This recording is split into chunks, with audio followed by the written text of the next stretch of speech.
మొన్న ఈ మధ్యలో అంతరిక్షంలో 2 అంశాలు వెలుగులోకి వచ్చినాయి కదా. ఒకటి అక్కడ ఉన్నటువంటి ఒక శాటిలైట్ ఉన్నట్టుండి బ్లాస్ట్ కావడం, అది రష్యాకి సంబంధించింది కావడం అన్నటువంటిది. అది రష్యా కావాలని చెప్పి ఆ రోజున మనం మాట్లాడుకున్నాం కూడా. రష్యా కావాలని చెప్పి అంటే శాటిలైట్ విధ్వంస క్షిపణి ద్వారా పరీక్షించిందే ఏంటని దాని మీద ఎలాంటి ప్రకటన లేదు.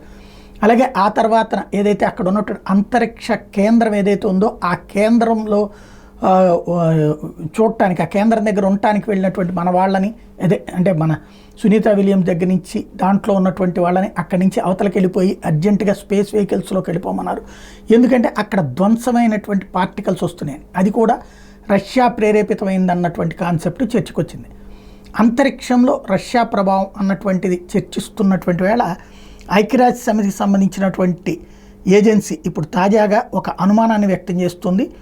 యూరప్ సమాజానికి సంబంధించినటువంటి శాటిలైట్లు ఏవైతే ఉంటాయో వాటిని ధ్వంసం చేయడానికి రష్యా ఒక ప్లాన్ చేసింది.